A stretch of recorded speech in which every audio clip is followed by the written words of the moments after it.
Allô? Allô, bonjour, bonjour à tous. Je me présente, comme on n'a qu'une heure, on va aller assez vite.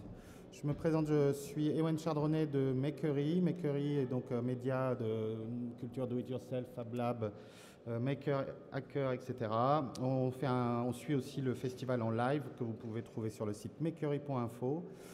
Par ailleurs, on lance un Media Lab qui est un peu aussi l'occasion pour nous de faire des événements parallèles au pur travail de médias, d'organiser des conférences, des résidences d'artistes, des travaux de data visualisation, de la formation. Donc ici, un site qu'on va lancer, qu'on lance aujourd'hui, la première fois que je le montre publiquement. Et la semaine prochaine, il sera totalement à jour et lancé. Je pense qu'on va commencer avec Quentin Destieux. Je vais dire juste deux mots. Donc, on avait cette table ronde sur le thème de l'art et de la création dans les Fab Labs. Donc, on a plusieurs représentants qui vont se présenter par ailleurs, plus tard, mieux que moi. On a notamment Guillaume Brunet de Labomédia Orléans, Étienne Cliquet qui est artiste résident chez Artilec, deux autres personnes qui vont aussi se présenter après parce qu'on a ouvert la table à d'autres. Quentin Destieux qui est avec nous en Skype, donc du Lab Gamers d'Aix-en-Provence et qui est aussi commissaire invité au parcours d'art contemporain du Lot, d'où il va nous parler actuellement. Luc Haneuse du Fab Lab Limal à Bruxelles, Carole Tourigny et François Bouy du Fab Lab Drôme et Frédéric Villeneuve-Séguier du Theta Lab de Toulouse.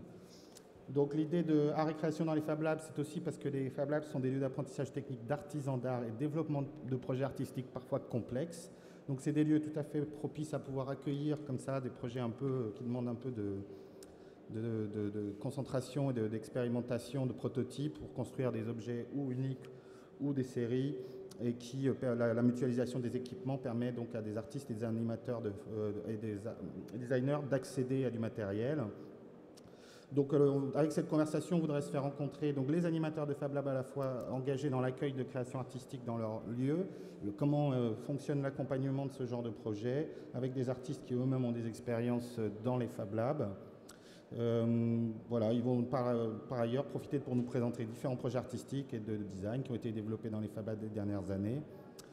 Et voilà, et pour nous parler un peu de leur expérience et peut-être de méthodologie. Donc je vais passer la parole à Quentin Destieux tout de suite tant que le Skype fonctionne. Et puis on va essayer d'aller vite, puisqu'on a une heure seulement. Comme on est 7 ou 8, c'est 5 minutes chacun, on va dire, pour qu'il y ait un peu de temps pour la conversation avec le reste des personnes. Évidemment, c'est le moment où je perds la connexion.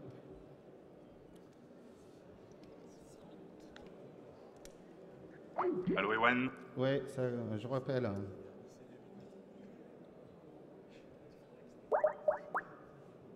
Oh là là.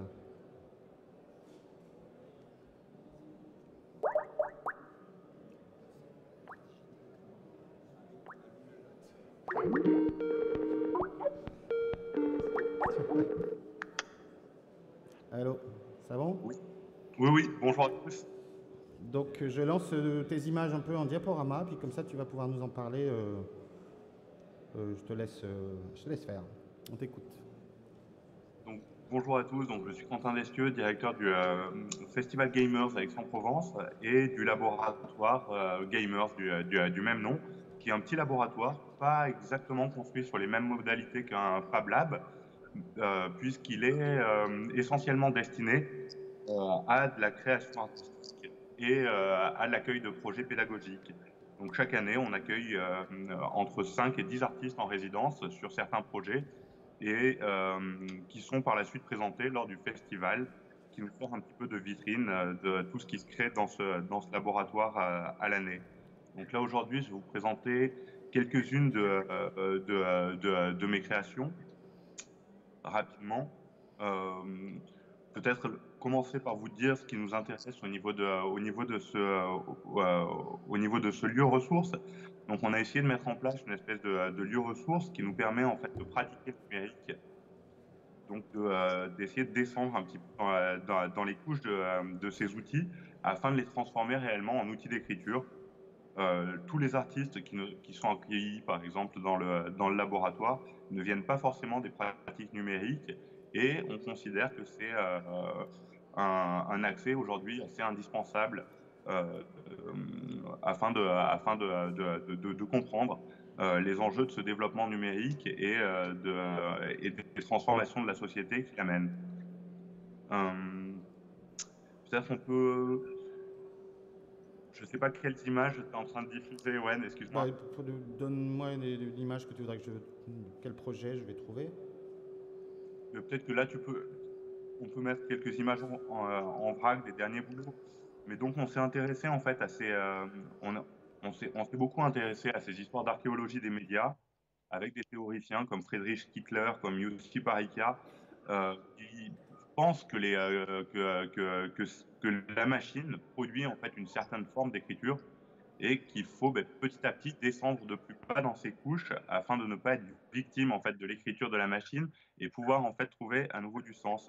Donc dans ces couches, effectivement, il y a toute la partie hardware euh, que vous connaissez bien, il y a la partie software euh, avec des logiciels open source ou pas, mais qui ont tendance à fabriquer certaines formes d'esthétique. Et pour les déjouer, pour arriver à les comprendre, on pense qu'il faut arriver à descendre le plus bas possible. Donc, en tant qu'artiste, ce qui nous intéresse, c'est jouer un petit peu avec ces outils électroniques, comme un peintre jouerait avec des pigments. Euh, donc, le détournement, le hacking sont des choses en fait qui nous intéressent énormément. Et on s'intéresse aussi à toutes ces notions donc de hardware, comment aujourd'hui en fait, c'est les métaux précieux qui composent en fait les batteries, qui composent les connectiques électroniques, créent en fait, des tensions géopolitiques au niveau mondial et qu'on a besoin en fait de rentrer un petit peu là-dedans si on considère que l'art est aussi le reflet de nos sociétés actuelles. Euh, donc peut-être, et ouais, je peux vous parler en fait de quelques projets sur lesquels je Oui. travaille actuellement. Donc actuellement, je travaille sur la réalisation d'un processeur, qui est le premier processeur qui a été miniaturisé, qui est le T4004 d'Intel, qui a été réalisé en 1972. C'est aussi le dernier processeur à avoir été dessiné par main de l'homme. C'est un processeur qui contient 2300 transistors, ce qui est en fait très très peu, puisqu'après ça s'est multiplié de façon complètement exponentielle pour arriver sur les gros processeurs aujourd'hui à 7 millions de transistors. Donc vous imaginez bien que les dessins et l'architecture en fait, de ces processeurs ne sont gérés que par des machines. Et ce qui m'intéresse dans ce travail, c'est un petit peu de remettre, de rendre visible donc l'architecture de ce projet. Donc le processeur sur lequel je travaille, qui va être un processeur réalisé en composants discrets, a une taille complètement humaine, qui est 1,90 m par 60 cm.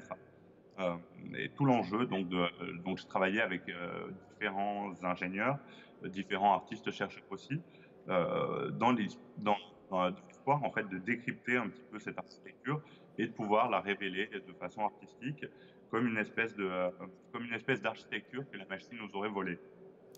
Est-ce que tu peux peut-être nous décrire les images que tu nous as envoyées, les différents projets qui sont dans les images? Ouais, complètement. Alors, dans ces images, on peut voir quelques travaux, notamment Grande Révolution, qui est un projet de récupération de photos qui prend la forme d'un petit laboratoire. Donc, c'est aussi un geste, en fait, qui me permet de comprendre, en tout cas, à un moment, euh, euh, permet d'expliquer, en fait, une espèce de rapport de consommation les tensions géopolitiques dont je vous parlais. Aujourd'hui, en fait, ces métaux précieux sont extraits dans des mines en Afrique, sont, sont consommés dans nos pays européens et repartent ensuite en Afrique sous la forme de déchets qui viennent subir des traitements et qui polluent, qui polluent évidemment énormément le sol. Donc, c'est un vrai petit laboratoire en fait, que j'ai installé au sein du lab pendant une durée en fait de 6 mois, sur lequel en fait, je me suis attelé à récupérer absolument tous les déchets que le lab utilisait. Et c'est là que vous faites les flèches néolithiques avec des récupérations d'ordinateurs, c'est ça? Exactement. Il y a aussi les photos du poisson, là, qui sont assez curieuses. Peut-être tu peux le... Ouais, alors le poisson, c'est un projet, c'est la deuxième version là qu'on vient de finir, c'est un projet de longue haleine. L'idée, c'est aussi de considérer en fait le rapport le rapport d'hybridation qu'on peut avoir actuellement entre du vivant et l'informatique. qui nous intéressait, c'était de mettre en parallèle une espèce de robot et un poisson qui en avait une commande. Donc, on est parti d'un poisson rouge avec l'idée que ces bestioles étaient proches d'insectes que de réels animaux. On dit qu'un poisson rouge a un temps de réflexion d'une seconde avant qu'il oublie ce qui soit passé avant. Et ce qui nous intéressait sur ce projet, c'était de donner en fait que, la responsabilité de déplacement en fait de ce véhicule à ce poisson rouge et de lui permettre en fait de se déplacer sur la terre même. C'est donc le poisson Donc, rouge qui conduit le fauteuil dans son aquarium. effectivement. Donc après, on est vraiment dans un rapport en fait, d'équilibre entre la gestion du robot et les déplacements du poisson, puisque le robot en fait est équipé d'une série de capteurs infrasons qui lui indiquent aussi qu'on peut éviter les obstacles. Donc c'est une espèce de lutte comme ça entre le poisson et la machine. Mais on s'est très rapidement rendu compte que le poisson prenait un plein plaisir quand il était exposé à se déplacer dans les jeux. Peut-être, Ewen, tu peux montrer la petite vidéo rapidement. Là, je crois qu'on n'a plus le temps, Quentin. Il faut, tu vois, ça fait D'accord. déjà 10 minutes. Là, il faut que tout le monde puisse parler. Donc, on te remercie. Et puis, bon, comme tu es un peu loin avec nous, je ne sais pas si ce sera utile que tu sois à la fin. Si tu as envie, on peut te recontacter dans 3 Avec quarts grand d'heure. plaisir. Ok. Là, d'ailleurs, si tu peux ne pas couper le micro, je serais ravi de pouvoir écouter la suite de la discussion. D'accord. Bon, on va faire ça.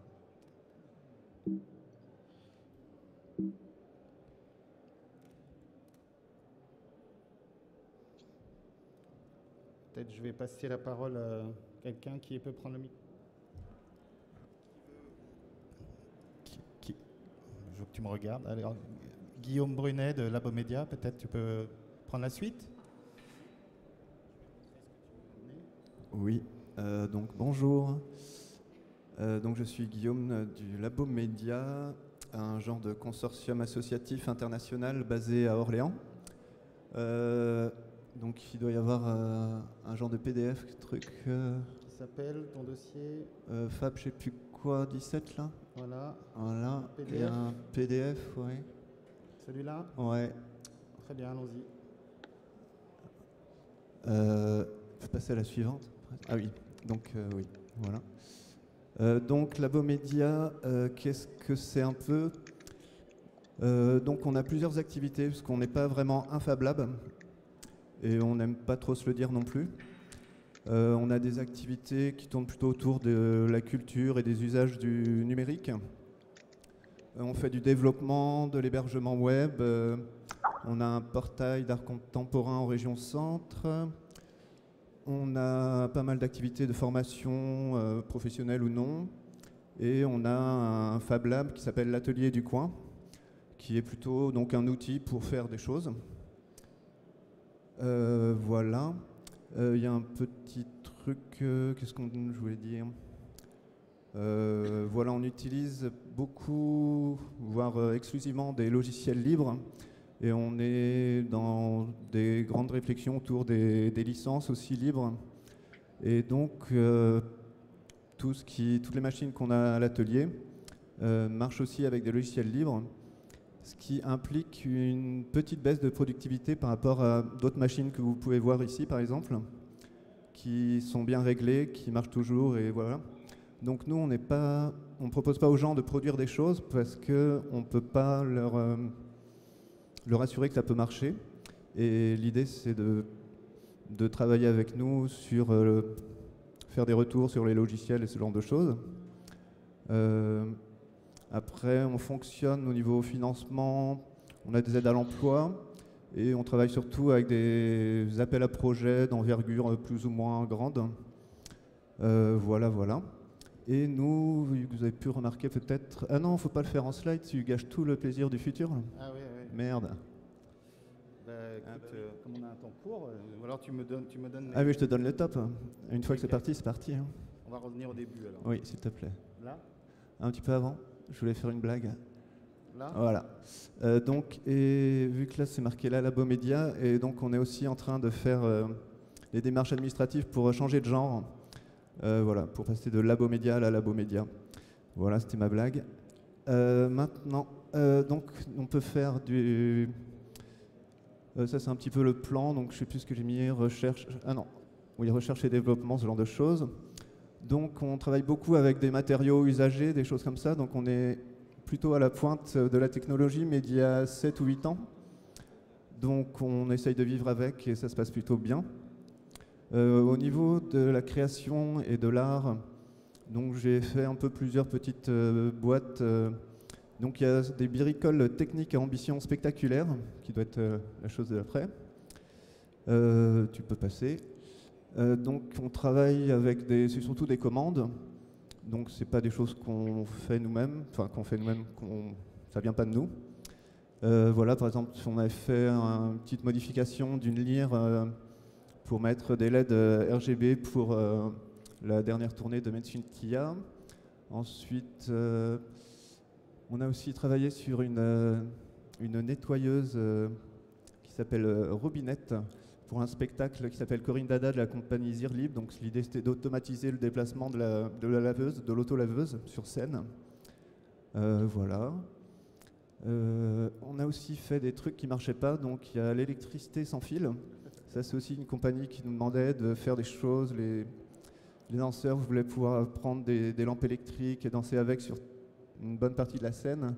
Et donc, avec les tests qu'on a fait, on arrivait à 30 cm de déplacement autour de notre petit truc. Donc, ça ne marche pas forcément. Voilà, c'est aussi du développement et de la recherche. On a fait aussi des choses au niveau plutôt cinématographique avec des gens qui n'ont pas trop de budget en général. Donc des petites trottinettes travelling et de petits éclairages et de la projection avec du pure data, des choses comme ça. Ensuite... Ah oui, ça c'est Alessandro, donc un adhérent aussi, qui travaille pas mal aussi dans le spectacle et qui bricole pas mal de choses comme ça. Donc là, il a... avec une souris, une grosse boule de polystyrène, il arrive à commander des lyres voilà, en 3 dimensions. Voilà à peu près. Donc ça, c'était pour dire qu'on fait des choses pour d'autres gens. Après, donc, le Labomedia, c'est donc un collectif, il y a des gens qui travaillent, et il y a aussi, on est peut-être plus d'une centaine d'adhérents. Et donc, il y a des gens aussi qui viennent bricoler des choses comme ça. Donc ce que je vous ai montré, c'est des choses qu'on produit nous et que nos adhérents produisent aussi. Voilà. Ensuite, pour ce qui est résidence et soutien technique, donc là, il y a une petite photo. C'était notre première résidence à l'atelier du coin. Donc ça, c'était notre table de travail. Et on a fait un dossier de subvention à la DRAC en leur demandant de l'argent pour financer donc, notre belle résidence avec un petit lit, une petite lampe. On n'a toujours pas eu d'argent, je crois.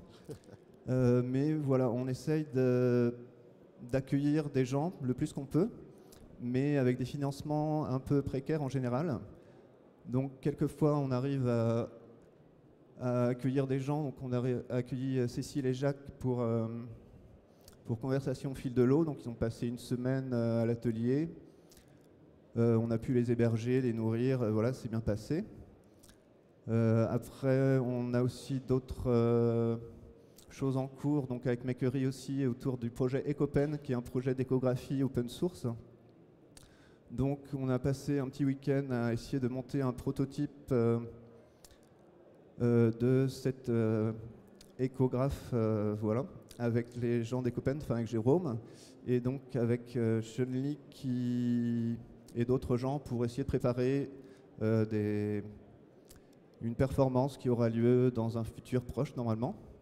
Donc ça, c'est des choses qui sont assez cadrées en général. Après, il y a d'autres choses aussi où il y a des étudiants, par exemple, qui viennent nous voir pour faire d'autres choses. Donc là, il y a Audrey, par exemple, on a travaillé avec la CNC pour faire de la gravure à l'eau forte.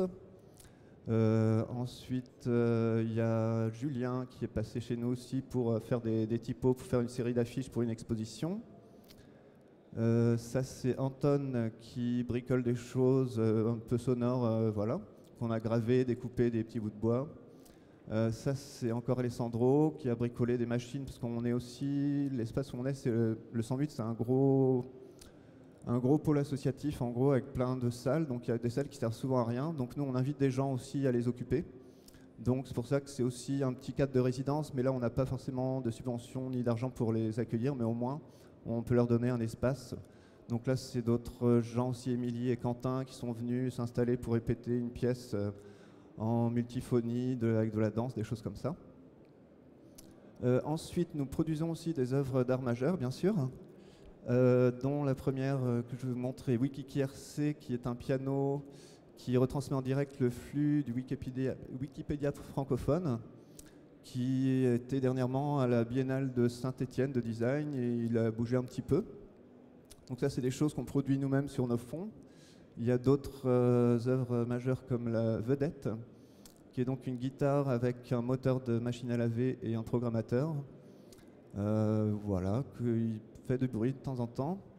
On a aussi d'autres projets un peu formidables comme la descente de la Loire en radeau, avec des données sensibles à transférer le plus délicatement et le plus longuement possible, en utilisant des outils de chiffrement et d'anonymisation ultra perfectionnés. Nous avons aussi des choses qui sont aussi à la pointe comme VirtualRat, donc de la réalité augmentée tournante, faite à partir de déchets d'imprimantes 3D et d'un petit train électrique et de choses comme ça, qu'on a présenté à Arc et Senans. Des choses aussi qui reviennent un peu du retour vers le futur de Justine ou Les Malheurs de la Vertu, qui était un site, une petite histoire de SAD, et c'est une animation qui était disponible sur des Minitel à l'époque, et donc il y a un adhérent qui a remonté un serveur Minitel pour qu'on puisse encore apprécier ce genre d'œuvre. Voilà, ça c'est MetaMap 2000, pareil, c'est un truc pour dire à Google qu'on peut aussi voir des cartes avec des chaussons et de la réalité augmentée en 3 dimensions pour voir des cartes plates. Voilà, de la diffusion, donc on organise aussi... J'accélère, bon, c'est rapide à la fin. Ouais. Tu peux passer, donc. On prépare aussi des expositions. Donc la dernière en date était à Bourges, au Printemps de Bourges, Crédit Mutuel, où nous avons proposé des installations d'ordre lutherie numérique ou non. Donc dans ces cas-là, nous, on bricole des choses, on appelle aussi d'autres gens de nos connaissances ou qu'on aime bien pour participer à ce genre de choses. Tu peux passer aussi. Ça, c'était le cabinet de curiosité des langues de France. Donc parfois, on a des appels à projets qui nous donnent de l'argent aussi. Et donc, on peut présenter des choses dans un cadre un peu différent, où on peut même faire de la création. Donc nous-mêmes, nous pouvons créer des œuvres, et on peut aussi appeler des gens pour participer à ce genre d'exposition. Donc là, c'était dans le cadre d'un appel à projet du ministère de la Culture, avec un partenariat avec l'université d'Orléans au niveau des linguistiques. Voilà, et on propose aussi pas mal de merdiers qu'on sort de temps en temps, par exemple au THSF à Toulouse, ou à Rennes, ou à droite à gauche, qui présentent un peu tout ce qui se produit et qui n'est pas forcément montrable dans d'autres endroits. Et voilà, comme la course de l'innovation, du bus de l'innovation qui se contrôle avec des pattes de poulet, des choses comme ça, la course de cris pédonazie, enfin bref, plein d'œuvres majeures aussi. Et ensuite, nous faisons aussi la FIFA, voilà, qui tourne aussi un peu partout dans le monde, pas encore, mais bientôt. Et Exul, pour finir, donc, qui est un peu la foire d'empoigne de l'art contemporain qu'on organise à peu près tous les ans, quand les gens le demandent. Et donc on prend donc, le lieu où on est, au 108 rue de Bourgogne. On réserve toutes les salles possibles et on invite, donc c'est Philippe Couder, mon collègue, qui gère ça. Et donc il n'y a pas de limite, les gens peuvent présenter ce qu'ils veulent, qu'ils soient artistes amateurs, professionnels ou pas. Tout ça sans budget ou très peu. Et donc voilà à peu près nos activités autour de l'art de la création et du Fab Lab, je ne sais pas trop. On va continuer, mais j'ai plus le micro. On va continuer parce que le temps passe vite. Peut-être Carole Torini du Fab Lab Drôme peut prendre la continuité de tout ça. Merci, je vais essayer de respecter les 3 minutes. Donc Carole du 8 Fab Lab qui est installée à Cré dans la Drôme. Tu parles plus près, je pense. Plus près ? Ouais, comme ça va ? Ouais. C'est Table Ronde de Toulouse. Super originable.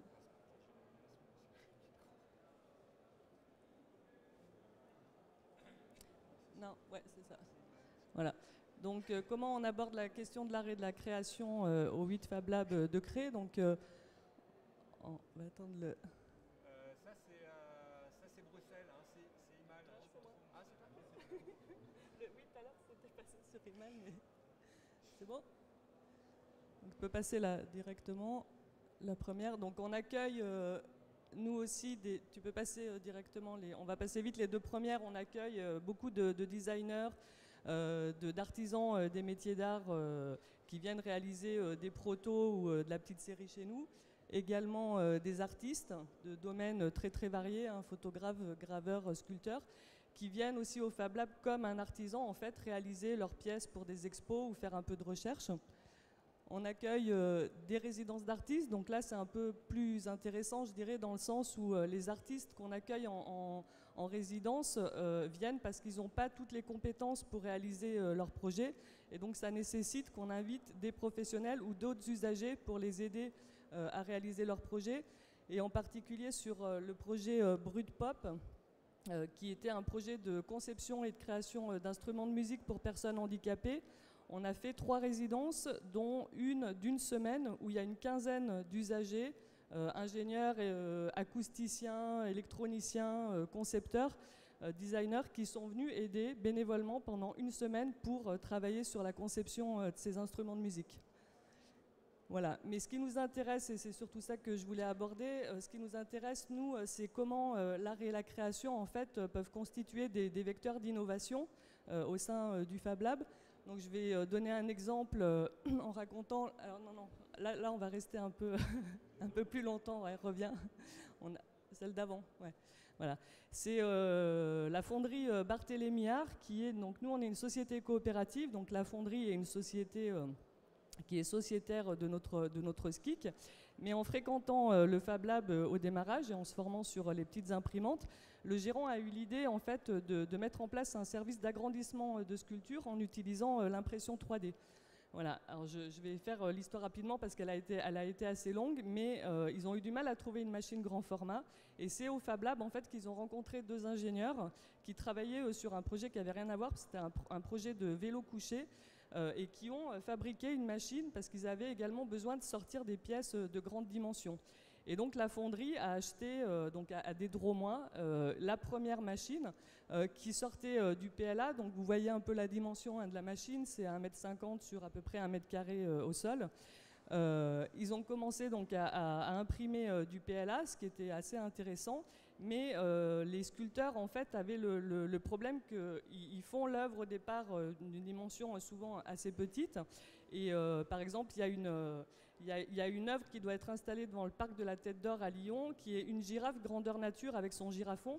Donc la girafe, elle fait 4 mètres de haut, et la sculpture d'origine fait à peu près 50 cm.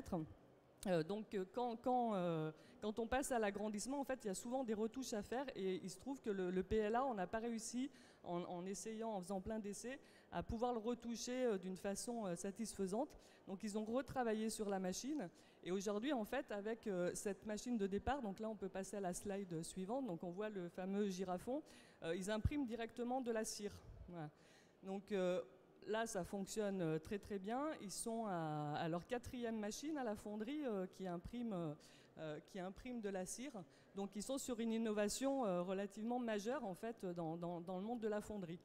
Et puis donc toujours par rapport à ces questions d'échelle, donc vous devez le savoir, à Noël est sorti l'Oculus avec un logiciel de modelage. Donc la fonderie s'est dotée de cet équipement. Et le premier intérêt, ça a été de pouvoir, avant de faire la pièce, enfin d'imprimer la pièce en grandeur nature, c'est de pouvoir la visualiser en réalité virtuelle, passer dessous, la tourner dans tous les sens pour voir s'il y avait des choses à bouger, à transformer avant de l'imprimer. Et puis donc présenter, en fait, on fait ces présentations au Fab Lab, présenter aux artistes cet outil qui les fascine, mais avec beaucoup de distance. Et là, donc tout dernièrement, enfin tout ça est très récent, puisque l'Oculus est sorti en décembre, mais enfin tout dernièrement, un premier sculpteur a dit en fait qu'il investirait dans l'outil pour commencer, lui, à faire du modelage en réalité virtuelle. Voilà. Donc la dernière, voilà, du coup la réalité virtuelle. Et donc tout ça s'est fait en fait de manière totalement informelle. Enfin voilà, on a tiré un premier fil et il s'est passé tout ça au Fab Lab. Et aujourd'hui, on va donc la dernière slide. Erwan, voilà, pour en finir, c'est qu'on a acheté une imprimante 3D qui imprime de la céramique. Cette machine va arriver en juin. Très, très prochainement, mais là on a démarré, enfin on a essayé de formaliser en amont l'arrivée de cette machine en invitant d'ores et déjà en fait des artistes, des designers, mais aussi des industriels et même des agents de développement du territoire à travailler, à préparer l'arrivée de la machine. L'idée c'est de voir effectivement comment tous ces acteurs vont pouvoir créer de l'innovation autour de ce matériau, mais aussi du développement économique en renouvelant là en l'occurrence la proposition de céramique qui est chez nous en fait un secteur économique assez important et plutôt en perdition aujourd'hui. Voilà.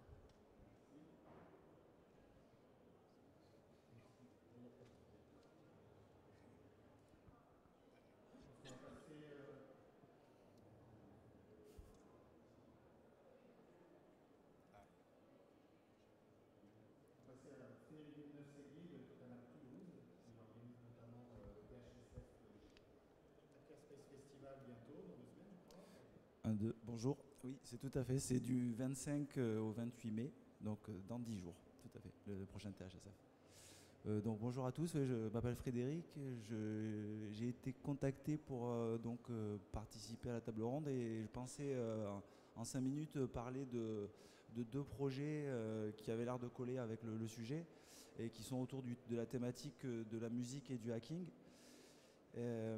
Autour de donc, ces 2 projets, c'est une installation sonore et la fabrication d'un dispositif de spatialisation sonore en multiphonie.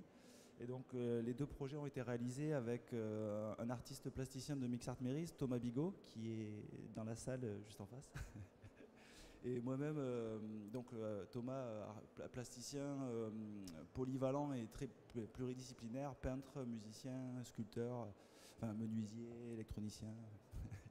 Très polyvalent. Et du coup, pour moi-même, je suis membre du Theta Lab depuis quelques années. Et donc, le Theta Lab, un hackerspace qui est au sein de Mixart Meris. Du coup, là, c'est pas tout à fait dans l'ordre. Donc, je vais parler de l'installation sonore après, puisque chronologiquement, le projet est apparu après le dispositif de spatialisation. Donc sur le transparent. Du coup, donc l'objectif ici du premier projet, c'était de créer un module de spatialisation sonore dispatché sur 6 enceintes, donc en hexaphonie, donc dans l'idée de pouvoir effectuer des performances musicales live de type synthétiseur analogique, musique noise, drone expérimental. Et donc de profiter d'effets de spatialisation, mais pour rester dans l'esprit analogique, donc d'essayer d'arriver à réaliser la spatialisation sans traitement du son numérique, et donc d'essayer d'explorer les possibilités donc de spatialisation sonore sans justement traitement numérique, et avec la contrainte aussi d'utiliser, si possible, au maximum des techniques do it yourself. Donc en bas à gauche, vous avez une photo du premier prototype réalisé l'année dernière en février. Donc là, c'est en mode breadboard avec des cartes Arduino. Et donc l'idée ici, c'est que la spatialisation sonore est réalisée en manipulant les niveaux du signal audio auprès de chaque enceinte. Et donc c'est une forme de... Et après, il faut trouver des équations qui émulent un déplacement de son qui ressemble à de la spatialisation. C'est très amusant et intéressant. Et du coup, on a testé ce premier prototype en février avec succès lors d'un vernissage d'une expo de Thomas. Et du coup, ça a permis de valider le concept. Ce qui nous a amené rapidement le mois d'après à avoir envie de finir un boîtier correct pour que ça soit un peu plus sympa. Et donc, on est parti sur un module qu'on voit ici en bas à droite, qui était composé de 3 Arduino qui nous servaient à spatialiser 3 sons différents sur les 6 enceintes, avec différents types d'effets, des rotations, des pulsations, des ricochets, des effets chaotiques. Et ce module a été utilisé l'année dernière par Thomas lors de performances live à l'événement Polaré en mars 2016 à Miris et au THSF de l'année dernière. Et comme on n'était pas satisfait ou on avait envie d'aller un petit peu plus loin et surtout d'augmenter le nombre de paramètres dans les effets, on s'est lancé dans une troisième version, on va dire, ou une deuxième version, si on ne compte pas le prototype, en fin d'année 2016, et on l'a terminé en février cette année.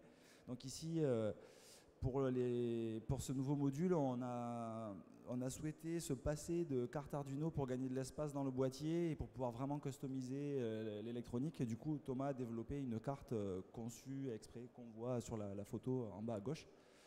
C'est un prototype qui fonctionne.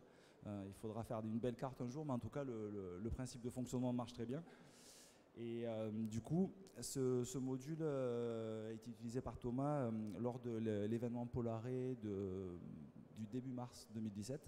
Et il sera utilisé pour un live au THSF dans 10 jours, le vendredi soir, le vendredi 26, si vous voulez venir voir ce que ça donne. Donc, en parallèle de ce projet, ayant débuté sur la recherche en spatialisation sonore de manière analogique, l'idée a germé dans la tête de Thomas d'essayer d'utiliser ce principe pour une installation sonore. Et donc ici, ça a donné naissance au projet Audio Neural Network, dont on voit quelques parties sur les photos ici. Donc ici, la structure rappelle un réseau de neurones avec ses connexions synaptiques.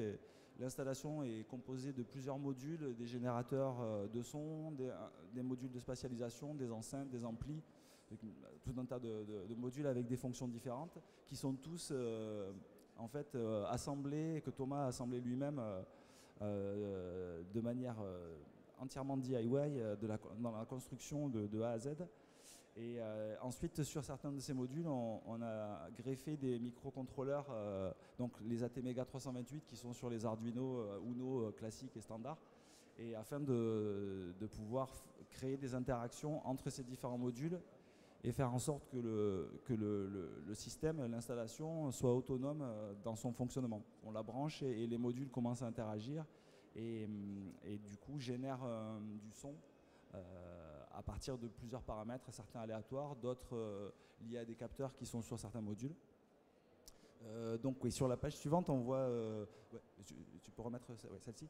C'est 4 photos qui montrent bien le côté do-it-yourself à 100% de l'œuvre. Ici, Thomas a créé chaque module à partir de plaques d'époxy avec le cuivre, dessiner les circuits électriques, le schéma de manière artistique et pas linéaire. Et donc surtout, comme les modules ont chacun une fonction différente, en fonction de leurs paramètres et de leur nombre de connexions, Thomas a exploré la possibilité de construire des solides différents, en fait de différentes formes, et donc il a exploré la classification des solides de Johnson, qui est très riche. Du coup, pour terminer, ici, donc c'est 2 photos qui permettent de voir les modules d'un peu plus près. Et donc c'était pour ici montrer des modules justement qui sont pilotés par des microcontrôleurs et qui donc servent, alors ceux-ci je pense que c'est des synthétiseurs, 2 modules synthétiseurs. Et du coup, pour terminer, je voulais simplement préciser que le système actuellement est composé d'une 40aine de modules. Nous sommes en train de réfléchir à la conception d'autres modules pour enrichir les possibilités d'interconnexion à l'intérieur du système et aussi la palette sonore des différents modules synthétiseurs. Et l'œuvre a été présentée en septembre au Parcours de l'Art à Avignon. Et elle est en ce moment à Mixart Meris en exposition depuis le début du mois et elle restera là jusqu'à la fin du THSF si vous voulez venir la voir. Donc j'ai juste mis une petite phrase de conclusion que j'avais envie d'échanger, c'est que la nature fortement pluridisciplinaire de ces 2 projets a vraiment été la source et l'occasion de nombreux échanges très enrichissant et stimulant en termes d'ouverture d'esprit, de partage de savoir-faire, d'apprentissage, de techniques Donc on a souhaité vraiment aller jusqu'au bout, faire toute la chaîne en mode do it yourself. Et bon, après je mentionnais quelques pistes d'amélioration et d'expérimentation. À peine le module fini, on commençait déjà à réfléchir à des nouvelles possibilités qui permettraient de s'amuser encore plus. Voilà. Merci beaucoup.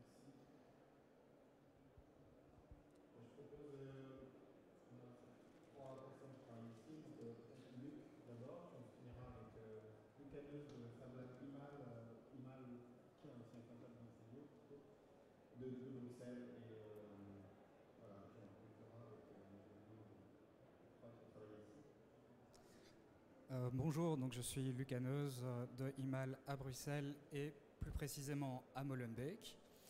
Vous connaissez Molenbeek, j'imagine? On est mondialement connu. Oui, donc j'ai un PowerPoint. Il y a le mot Casti dedans, je pense.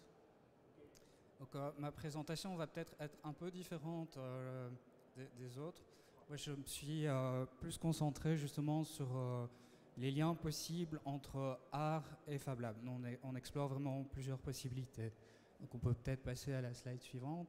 Donc on tourne autour des cultures digitales au sens large du terme.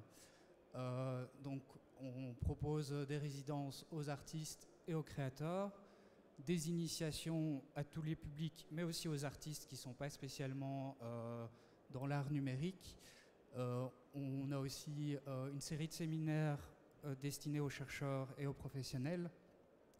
Et donc on est le premier Fab Lab créatif de la partie francophone de la Belgique depuis 2012.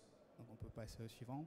Alors juste pour faire un historique très très rapide de IMAL, c'est une association qui s'est créée en 99, donc je traduis en 99. Il y a eu toute une période, on va dire, où on était assez nomade. On faisait une série d'événements, mais toujours aussi autour des cultures numériques. On s'est installé à Molenbeek en 2007. En 2012, on a ouvert le Fab Lab IMAL, mais en fait, on l'a ouvert à la demande des artistes. Donc on avait une série d'artistes et on s'est dit, mais ils utilisent déjà toutes ces techniques, donc ouvrons un Fab Lab et en plus, ouvrons-le au public le plus large possible. Alors depuis 2016, on est aussi soutenu par un programme européen, CASTI. Donc le dernier I de CASTI, c'est inclusion. Donc on est en train d'ajouter une dimension inclusive, vu qu'on est à Molenbeek, qui a des difficultés. En fait, le public de Molenbeek ne vient pas dans le centre de participer aux activités. Donc on essaye d'élargir un maximum les activités. Et alors, pour le futur, en 2018, on va rénover notre centre, aussi dans une logique d'inclusion. Donc on voit les activités depuis l'extérieur, avec des grandes vitrines, et aussi avec... voilà. Voilà. Alors, quels sont les liens pour nous entre Fab Lab et art? C'est déjà aussi pendant les heures publiques, donc c'est les heures qu'on ouvre vraiment à tout le monde, avec les résidences d'artistes. On travaille aussi avec les écoles supérieures d'art, donc une série d'écoles comme Saint-Luc viennent chez nous pendant 15 jours faire des activités. On organise une série de workshops et de formations, des masterclass, et on a un grand espace d'exposition aussi. Donc on a une salle d'à peu près 600 mètres carrés où on expose des œuvres d'art numérique pour un peu montrer concrètement ce que c'est. On va peut-être passer à la slide suivante. Alors, les heures publiques. Qu'est-ce qu'il y a d'intéressant en ça? En fait, c'est la diversité des gens qui viennent réellement dans le Fab Lab. On a une très grande diversité au niveau des niveaux d'études, au niveau des gens, est-ce qu'ils sont employés, est-ce qu'ils ne sont pas employés. On a aussi une grande mixité de parcours. Est-ce qu'ils ont déjà touché à l'art ou est-ce que non, ils viennent d'un milieu très, moins ouvert là-dessus. Est-ce qu'ils sont très techniques? Et donc tout ça fait une grande richesse. On a aussi une grande mixité hommes-femmes. On a aussi une mixité au niveau des âges. Et alors, on essaye d'avoir une implication internationale, européenne et locale. Voilà. Et tout ça fait une très grande richesse. On peut passer à la slide suivante. Donc là, ici, c'est l'œuvre de Julien Maire, qui est un artiste qui est quasiment en résidence permanente chez nous. Alors c'est intéressant, on parle d'art de culture numérique, et ici c'est un peu un mix entre les toutes nouvelles technologies, donc c'est une impression 3D, et on revisite une vieille technologie qui est le cinéma. Donc on trouvait ça très intéressant. Alors l'avantage aussi de l'impression 3D, c'est qu'on peut faire des copies des œuvres. Et donc cette œuvre, ici je crois qu'on a la 3e copie. Il y en a une qui est à Shanghai et les 2 autres, je ne sais même pas où elles sont. Voilà. Alors Julien Maire aussi participe aux formations. Donc lui donne des ateliers aux écoles d'art, mais il s'occupe aussi des arts publics, entre guillemets. Donc on donne une accessibilité à des artistes qui ont une envergure internationale. On peut passer à la slide suivante. Ça, c'est un travail de Marcio Ambrosio, qui est un artiste d'Amérique du Sud. On l'a eu plusieurs fois en résidence. Et ça, c'est plus pour montrer qu'on peut soit absolument tout créer à partir d'un Fab Lab ou juste utiliser une partie. Et lui, il a vraiment absolument créé toutes les pièces dans le Fab Lab. Ça, c'est une œuvre interactive. Donc il y a une espèce de gouvernail et on visite un monde. Et cette œuvre est installée maintenant dans un musée qui est plus à destination des enfants pour apprendre un peu les sciences. Mais on se dit que c'est quand même assez chouette à manipuler. Sur la slide suivante, il y a des photos. Donc il a vraiment absolument tout construit dans un Fab Lab. Alors il n'a pas tout construit uniquement chez nous. On a aussi beaucoup d'artistes qui sont entre guillemets nomades. Donc il a fait une partie à Bruxelles, puis il a fait une partie dans un autre Fab Lab, puis il est reparti en Amérique du Sud. Donc je trouvais ça aussi intéressant comme exemple. Ensuite, on a un lieu d'exposition. Ça, c'est l'exposition qui est actuellement visible chez nous. C'est aussi la rencontre de 2 artistes, Julien De Soif, qui est français mais qui vit en permanence aux États-Unis, et de Matthew Plummer, qui est un artiste anglais. Et en fait, ils se sont rencontrés lors du tout premier workshop avant la création du Fab Lab. Et leur œuvre ici est un mix d'objets tout faits. Ça joue aussi beaucoup sur les Creative Commons. Donc ils prennent des objets de Thingiverse, ils les remixent et ils les republient. Et donc aussi au niveau de la muséographie, on essaye d'être innovant. Vous voyez l'espèce de tunnel. La scénographie n'est pas du tout classique non plus. On essaye un peu d'innover dans ces dimensions-là aussi. La suivante. Donc, ça, c'est une des masterclass qu'on a fait. On a invité Lia, qui est une artiste autrichienne. Et si vous avez l'habitude d'utiliser une imprimante 3D, normalement, ce que vous voyez est pas possible. C'est-à-dire, en général, on modélise un fichier, on le glisse et l'imprimante fait tout seul. Là, c'est l'inverse. On utilise l'imprimante comme, entre guillemets, quelque chose qui éjecte de la matière molle et on fait des motifs. Donc là, on arrive à faire des motifs, je ne sais pas comment, en macramé, on va dire. Et ici, on fait une extrusion verticale, ce qui est totalement impossible avec un logiciel classique. Donc l'idée, c'est d'apporter vraiment des nouvelles manières de faire et de les offrir à des artistes aussi d'envergure internationale. On peut passer à la suivante. Donc ça, c'est notre prochain masterclass qui est en lien avec l'exposition. On va inviter Daniel Rourke, qui a fait le manifeste, un des manifestes, et qui justement lance une grosse réflexion sur... voilà, oui, exactement. Je suis obligé d'aller très vite, donc n'hésitez pas à vous inscrire. On peut passer à la suivante. Donc on travaille avec beaucoup d'écoles artistiques. Et ici, c'est juste pour montrer la diversité des choses. Donc on a aussi bien des artistes qui vont travailler sur les caractères, d'autres plus sur la forme. Peut-être la slide suivante aussi. Donc on essaye vraiment de toucher toutes les disciplines de l'art, faire des meubles, travailler plus sur le design ou sur la forme. Et donc ces étudiants viennent en général 4 jours dans le Fab Lab. Ils apprennent pendant la première journée un peu toutes les techniques. Et donc les 3 jours suivants, ils doivent absolument produire quelque chose et le documenter. Ça, c'est très important, ils doivent le documenter. Alors ça, c'est... on va dire, plus artiste amateur, entre guillemets. C'est un membre qui est venu d'abord, je crois, pour faire une maquette de maison très pratique. Donc je vous ai mis sur la gauche, en fait, la documentation de notre site, tout est documenté. Et il est passé par tous les stades et aussi il s'est mis à l'art. À la base, c'est quelqu'un qui n'était absolument pas sensible au monde artistique.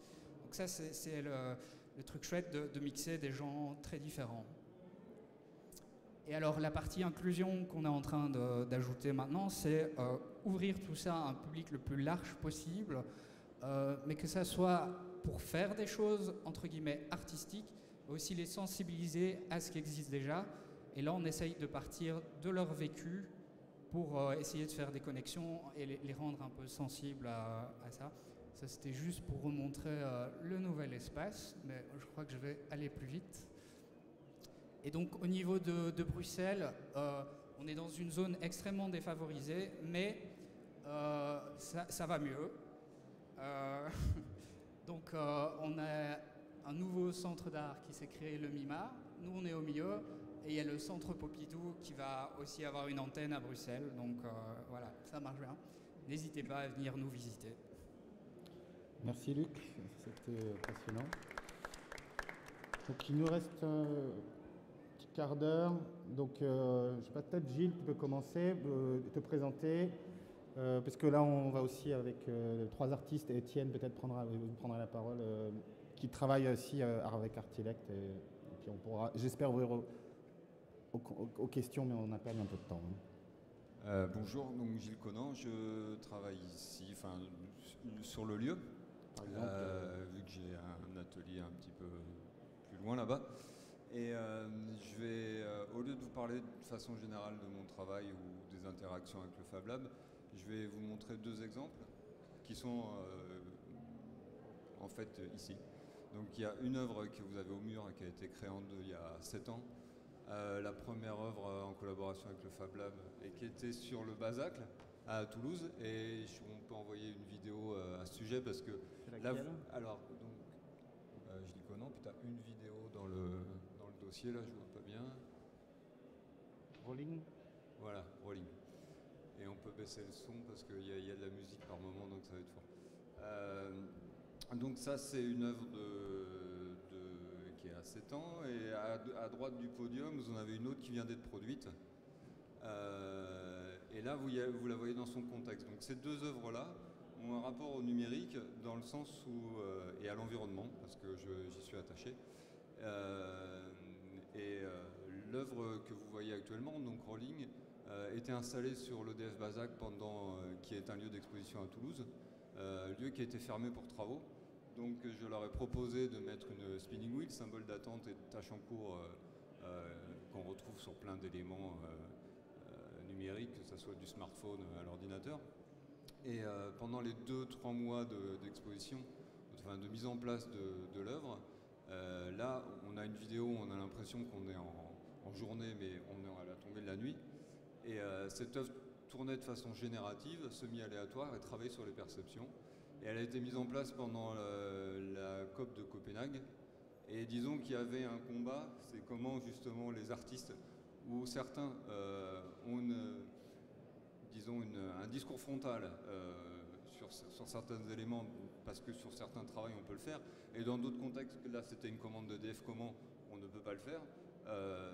Il y avait une réponse à la commande initiale d'avoir un signal, donc d'utiliser l'art comme un biais marketing, tout simplement, parce que c'est la réalité. Moi, je suis un artiste qui travaille souvent dans l'espace public, et c'est une commande publique. La commande publique doit répondre à un cahier des charges, et ce cahier des charges, il est en général orienté pour faire plaisir aux commanditaires. Et, en même temps, cette œuvre étant mise en place pendant la COP 21, ce que le commanditaire n'a pas vu, c'est que moi, je posais par ce cadre-là un espèce de bug environnemental, sachant qu'une tâche en cours ou un symbole d'attente comme ça sur un élément électronique, on n'entend pas assez, d'accord. Au bout de 30 secondes ou une minute, tout le monde considère, et de plus en plus rapidement, qu'on a planté. Donc, alors que cette œuvre a tourné pendant 3 mois. Elle était aussi compensée énergétiquement, c'est-à-dire que vous avez un pont, c'est le pont des Catalans qu'on voit derrière, il était éteint pendant la mise en œuvre de l'œuvre. Donc il y avait une compensation énergétique 15 fois plus importante que sa consommation. Et même si c'est une œuvre technologiquement aboutie et qui demande de l'énergie, des matériaux, elle peut être recyclée entre guillemets. Elle est là depuis un certain nombre de temps, mais là ça ne sert plus à rien de l'allumer, on n'a pas le recul. Et puis c'est une œuvre de nuit allumée. Il y a tout un processus quand même où on peut recycler les éléments, les LED je peux les récupérer, on peut refondre l'aluminium et le plexiglas est recyclable. Donc en fait il y a cette implication dans mon travail entre l'environnement et le monde numérique actuel, et on le retrouve aussi dans celle-là qui vient d'être terminée et qui préfigure une œuvre que je vais exposer dans 2 jours à l'Espace Roi Baragnon qui est en train de fermer à Toulouse, un des lieux d'art contemporain intéressants. Donc pour la dernière exposition, je fais une autre version, mais cette œuvre-là s'appelle 42. Et là, au lieu d'avoir un travail sur le logiciel, et le logiciel de cette œuvre Rolling que vous voyez en vidéo avait été faite par Nicolas Lassade du Fab Lab. Donc la collaboration était surtout sur le programme, qui était génératif. Là, la collaboration, elle est aussi sur le programme, non pas pour allumer, mais pour mettre en forme la structure, qui est une œuvre éteinte de la série Now. C'est-à-dire que depuis quelques années, surtout après Rolling, j'ai décidé d'éteindre mes œuvres. C'est un engagement environnemental aussi, c'est une force de frappe dans la frustration, et en même temps c'est une façon de questionner les gens et de s'extraire aussi de la qualité de la lumière qui fait que souvent on regarde automatiquement la lumière allumée, que il y a une attraction comme pour les mouches ou les vers luisants, et puis finalement le reste de l'œuvre on ne le regarde pas. Donc celle-là, tout le travail a été dans la conception générative de l'œuvre. C'est imprimé avec bien sûr une imprimante 3D, et le titre 42 renvoie à tout l'univers geek et à un bouquin de Douglas Adams dans lequel une intelligence artificielle répond à une question sur le sens de la vie et de l'univers par le chiffre 42.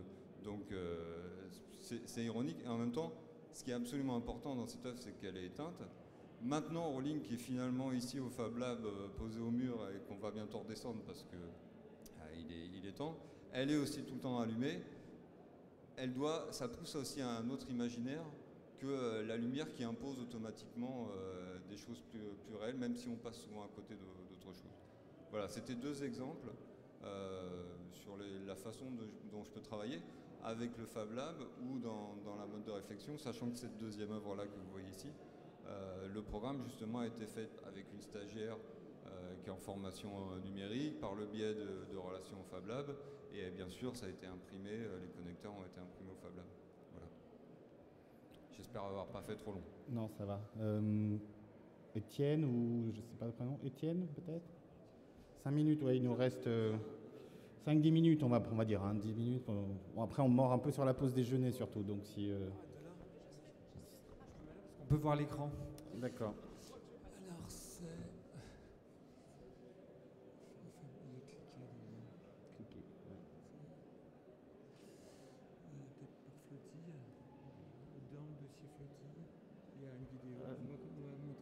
Bon, bonjour, je suis Étienne Cliquet, je suis artiste et j'ai mon atelier ici où je travaille entre autres.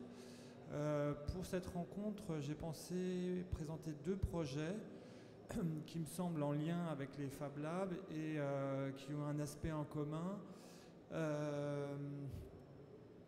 Le premier, c'est un travail réalisé en 2012 qui est projeté là en ce moment. C'est un extrait d'une vidéo. Je commente après, je laisse quelques...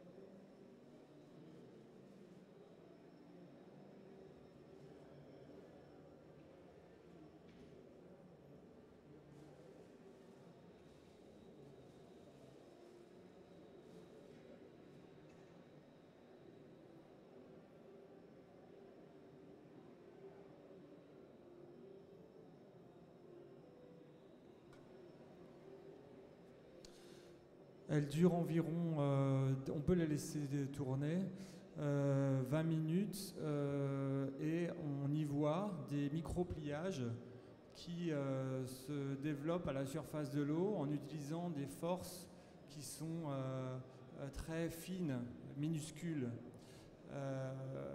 Alors j'avais été je pense que mon rapport à la technique est avant tout poétique, c'est-à-dire c'est pas une innovation technique, la technique n'est pas une innovation pour moi, mais ça me fait réfléchir et je pense que dans cette vidéo et la suivante, ce qui m'a frappé dans mon usage de l'informatique, c'est à quel point les choses se passent à l'échelle micro. Et pour un sculpteur, c'est pas évident. Quand on fait un volume, c'est pas évident parce qu'on a tendance à travailler avec la pesanteur. Et tout ce qui est micro-informatique, le micro est dans micro-informatique, mais y compris dans la génétique, par exemple, toutes les inventions se passent à l'échelle micro.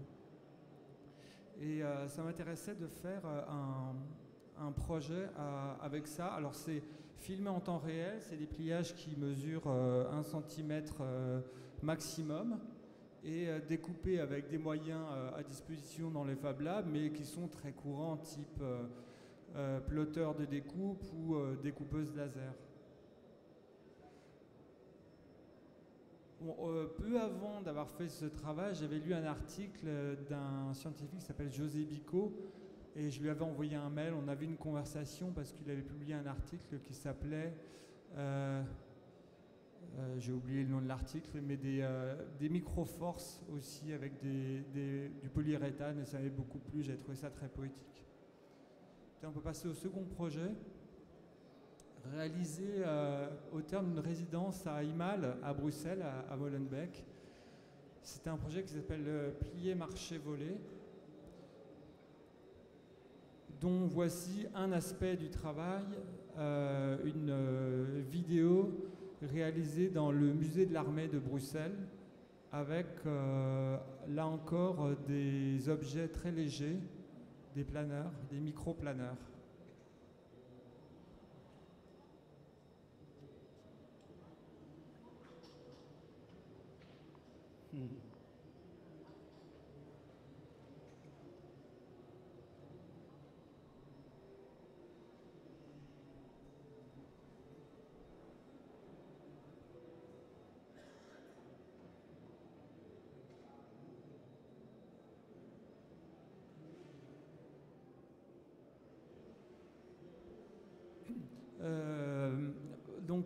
Là encore, la matière du planeur, c'est du polystyrène, c'est des blocs de polystyrène qui sont découpés en tranches très fines, comme du papier, et après pliés en origami. Ce qui les fait voler, c'est le courant d'air, le léger courant d'air au-dessus de la pancarte quand je marche. Voilà. Bon, cette pratique existe et je collectionnais depuis un certain temps des vidéos de projets pédagogiques de micro-planeurs comme ça que j'avais découvert sur internet, et ça me plaisait beaucoup. Je trouvais que là encore ça utilisait des choses très fragiles, très fines, et j'ai créé mes propres modèles donc à partir de cette matière très légère qu'est le polystyrène, simplement en la pliant, et puis j'ai créé mes propres modèles de pliage et de planeur.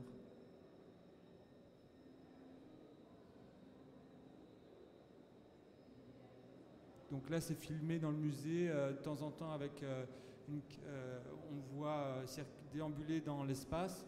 Là, j'ai une GoPro sur la tête et je marche avec. Voilà, c'est à peu près tout. Je pense que ça suffit.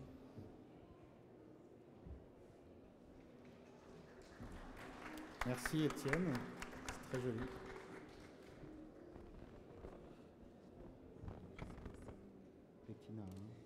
Bonjour, moi je m'appelle Maria Barthélémy, je suis seule aujourd'hui pour vous présenter ces quelques petits projets, mais en réalité nous sommes deux et nous partageons le travail à deux.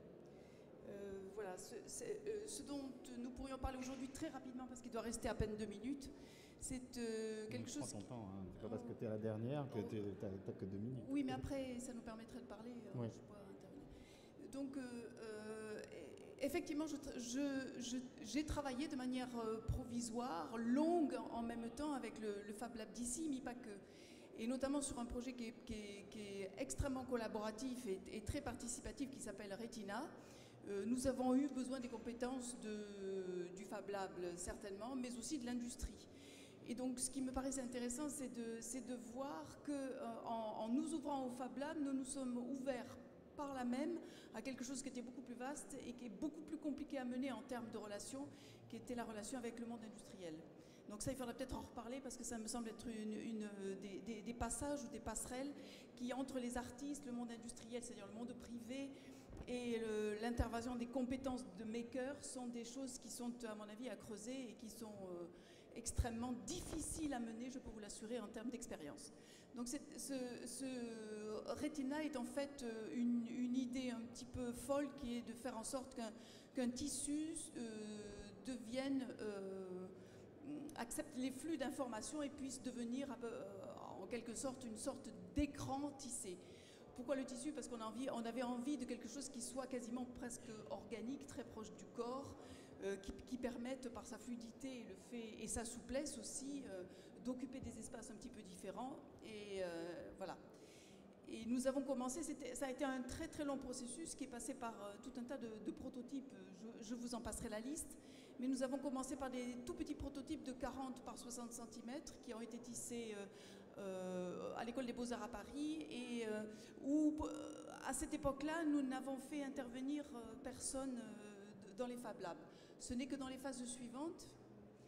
Alors ça on peut passer, voilà ce petit prototype qui mesure 40 par 60 cm, 9 multiplié par 13 pixels et qui venait à la suite d'un travail collaboratif que nous avons fait avec le CHNO à Paris.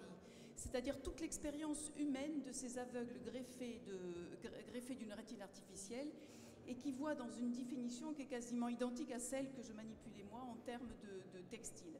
Quand je dis 9 par 13 pixels, nous avons été obligés de reculer un petit peu encore dans la définition et nous avons pour pouvoir arriver à nos fins, nous avons opté pour une définition qui était de 5 multiplié par 12 pixels, qui était exactement la définition avec laquelle ces aveugles redécouvraient la vue. Alors tu peux peut-être un peu avancer parce qu'on va la voir. D'accord. Voilà, avance. Non, c'est pas grave, c'était avant, mais c'est pas grave. Voilà. Donc nous avons commencé par ce prototype-là avec en fond de cours et comme exemple humain cette expérience qui était une expérience en mots et en clinique de ces aveugles recouvrant la vue. C'est-à-dire inaugurant un dispositif de reconnaissance qui était tout à fait novateur. La deuxième phase, ou tout au moins la deuxième phase prototypale de ce textile écran, a été une phase industrielle. C'est-à-dire que nous avons complètement changé d'abord les dimensions. Et là, nous sommes entrés dans une laisse d'1,50 m multipliée par autant de mètres que nous voulions. Et nous l'avons expérimenté en 1,50 m par 15 mètres, c'est-à-dire 5 cellules multipliées par 50 environ, ce qui fait jamais grand-chose en termes de définition pour l'image. Et que j'ai beaucoup relié, alors je vous passe les histoires, mais que j'ai beaucoup relié avec une expérience cinématographique. C'est-à-dire quand on est réduit dans la vision à aussi peu d'informations que ça, on se rapproche beaucoup de la signalétique, on se rapproche du signe, et on entre dans un domaine qui s'appelle la grammatisation, la signalétique, et on est très proche des alphabets, donc de la lettre et de la chose écrite. Et j'ai fait des traductions intégrales de films qui ressemblaient fort à de grands LED défilants, où les signes défilants n'étaient pas des lettres, mais étaient des paquets d'images qui changeaient dans le temps de leur existence cinématographique aussi. Bon, vous avez quelques exemples qui ont été montrés l'année dernière en Corée, lors des expositions qui ont eu lieu en Corée sur les échanges entre la France et la Corée. Et deuxième expérience pour aller vite, deuxième expérience qui allait vite, ces pixels qui étaient assemblés dans les premiers textiles sont devenus autonomes mais connectés. Ce qui nous a valu un deuxième projet lié à ce moment-là avec un laboratoire laboratoire de mathématiques à Nancy, couplé avec le Fab Lab ici, et couplé avec une grosse boîte de connectique qui s'appelle Axon Câble. Et nous avons créé une espèce de synergie pour fabriquer ce genre de processus. Qui sont constitués par l'équivalent, à peu près 200 vestes monopixels qui sont reliées entre elles par Wi-Fi et qui se posent sur un programme d'automate cellulaire de synchronisation, avec un modèle de synchronisation. Voilà. Tout ça pour arriver à dire que dans ces rapports entre création artistique et Fab Lab, nous avions une communauté d'esprit qui était certainement très très facilitante pour le travail. C'est une manière d'y aller par petits pas, en acceptant les erreurs, en acceptant tout ce qui allait de frustration, d'incomplétude chaque fois. Et en même temps, nous l'avons doublé d'une exigence qui était une exigence quasiment industrielle, puisque nous avons fait entrer Axon Câble dans le processus de fabrication, puisqu'il était chargé de faire toute la miniaturisation du système. Voilà, mais ça on peut en reparler dans les détails, peut-être tout à l'heure lors de la table ronde. Voilà. Je crois qu'on ne va pas avoir de table ronde, parce qu'on a aussi des amis à la régie technique qui ont besoin de faire leur pause déjeuner, parce qu'on reprend à 14h. Là, il est 13h20, sauf s'il y a vraiment une question immédiate, sinon je vous encourage à discuter, continuer à discuter en allant vers le café. L'intérêt aurait été quand même de voir ce qui se passait, de quelle manière on pouvait... Ouais, il y a peut-être une question quand même dans la salle, ouais. C'est qui? Je vois pas.